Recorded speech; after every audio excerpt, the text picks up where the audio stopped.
Hi guys, and if you're new here, my name is Elaine, and on this channel I like to talk about bags from mid-range to vintage luxury. And today I'm going to be doing the tag video, What Bags Annoy Me. I was tagged by Jessie Styles, so thank you Jessie. And this tag video originally started with Winnie LV, so thank you guys. It's a long list of questions, so I will go and start. Also, I just want to caveat that I don't normally do these kinds of salty ragging on bags type of video. Most of the time I'm like, I love this, I like that, just because I don't want to offend anyone. Everyone has different tastes when it comes to bags. What doesn't suit me might work really well for you and vice versa. So anyways, take what I say with a grain of salt. Without further ado, number one, what bag annoys you the most and why? Well, so to be honest, if a bag annoys me, it is out the door. It's either returned right away or I sell it if I bought it vintage and cannot use it. But I guess one that is currently in my collection that annoys me is probably this one. So I got this one in 2026. This is 100% my own fault because I did not look at the measurements when I bought it. But anyways, it is a Fendi bag in collaboration with Porter. So if you're not familiar, Porter is a Japanese brand. They're well known for their nylon bags. They're fairly big and the bags themselves aren't that cheap. So this one is in collaboration with Fendi. I think it came out maybe 2021-ish. I got this off of Brandier. But as you can see, it is tiny. So it annoys me because I'm not a tiny bag kind of girl. I'm not TBE. So yes, it does fit a phone, thank God, because otherwise it's completely useless. And it comes with this little tiny strap, which, I don't know, can it go over your shoulder? Kind of. I could probably get a extender here if I really wanted to. But it also comes with this crazy seatbelt type of strap, which, look at that buckle. It's so thick. Which can loop here on these side squares here, and then I guess you could make it either a crossbody type of bag or a belt bag, which I haven't used. It annoys me because it's such a tiny bag. It's just not really my kind of bag. It's probably out the door soon. I'm holding on to it just because I did pay more than I expected because this is nylon. So I bought this earlier in the year, so I did have to pay tariffs on this. And because it's a nylon bag and not a leather bag, the percentage is closer to 20, maybe over 20%, versus leather bags, I think we're hovering around 15. So anyways, I paid a pretty penny for this tiny, tiny bag, and that annoys me. Next, number two, what bag is cute but not worth the hype? So that bag's cute, but there's no hype. So let's see. So I listed my Hermes mini plume on this as, I wouldn't say it's super hyped. I don't know, would Hermes have made it if there was no hype? It is fairly cute, but it's, again, tiny bag energy. It's just not me. So I personally don't think it's worth the hype. Maybe I'm not a good person to answer that because I don't really follow hyped bags. What bag do you love but never reach for? This is number three. My love, my Hermes Kelly 28 Retourné in navy box leather. I never reach for it. I don't think box is as precious as people say. Yes, it does get scratched up, but it also is fairly easy to spa. I haven't spa'd this one yet, so there's whatever's on here is on here, but there's not a lot. This one's from 2001. Whoever had it before me in Japan took very good care of it. Love it, but I never reach for it. Next, which bag is the most uncomfortable to carry? So I just talked about this in another video, but this would be it. So this is a vintage Cartier bucket bag. Super uncomfortable to carry because it doesn't stay on my shoulder. So the leather strap, or the strap here, is actually made out of snakeskin. Beautiful exotic, beautiful suede, but the shoulder strap doesn't stay on, and it's actually quite heavy because there's a middle panel here. These close by a magnet onto the main panel. So overall, it's also a very heavy bag. A heavy bag that doesn't stay on your shoulder is not a good bag. 5. What bag has the worst closure? I did have the Totem T-Lock clutch.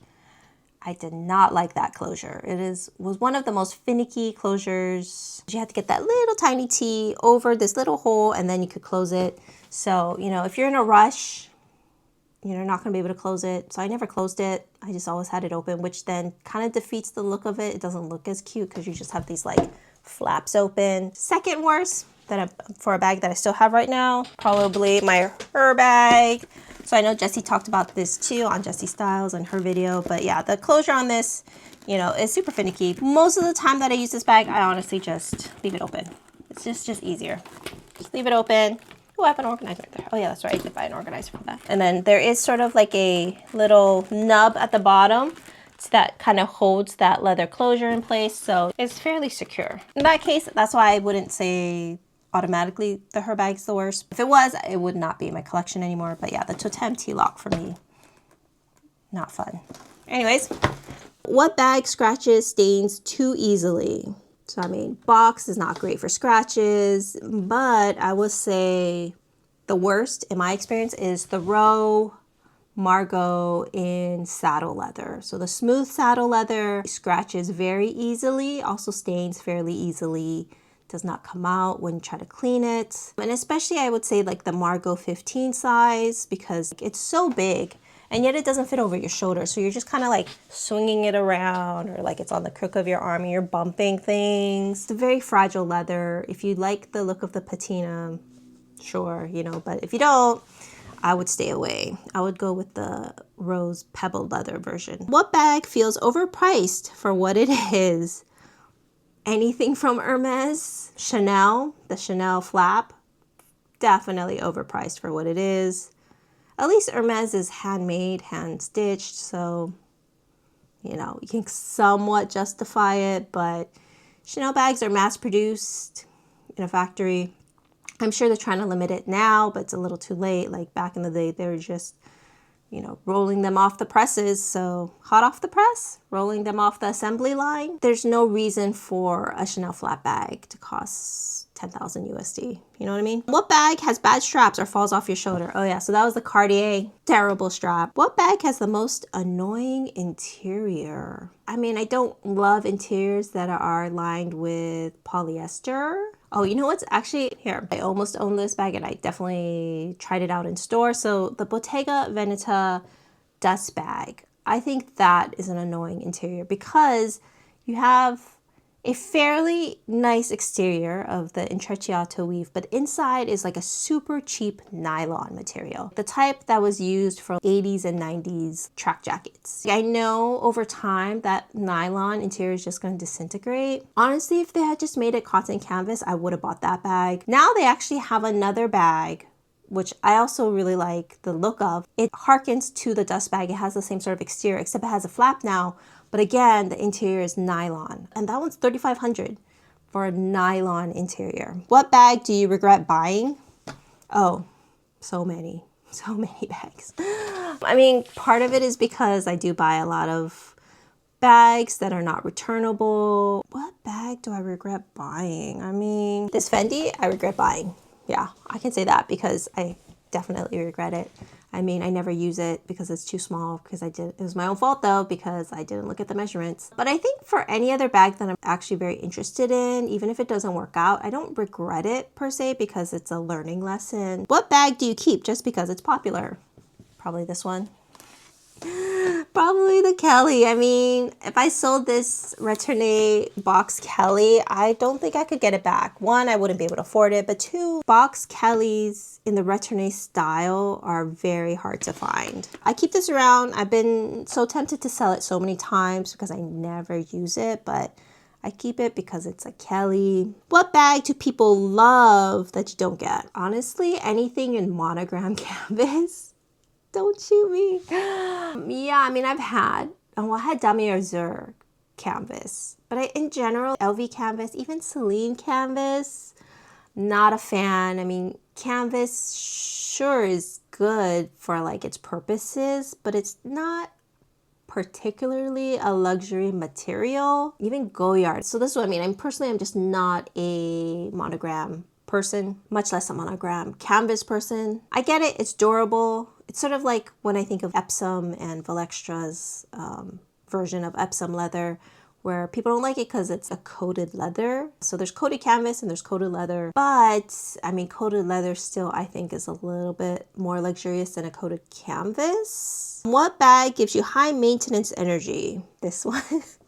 Actually, you know, the one that comes to mind the most was my Lindy 26 in Nata, and it was in Swift leather. So anything with light colored Swift is a pain in the butt. Yeah, I used it maybe twice and I got so many black marks on it, and I had to buy leather wipes just for this Lindy 26. I mean, also because the Lindy it's a little bulky. I mean, the 26 is not as bulky as the 30, but it's still a little bulky. And you're like kind of swinging it around your shoulder or swinging it around your arms. I got so many black marks from it. I don't even know where it came from. I would stay away from anything that's light colored in Swift. And that Nata Lindy 26 was high maintenance. I did sell it just recently, actually, to The RealReal. I was going to do a review on it, but then I was like kind of over the whole bag. And honestly, I feel like there's enough Lindy 26 reviews out there. It's not a rare bag. Sorry guys, I already sold it. What bag would you not repurchase? A Birkin. Birkin 35,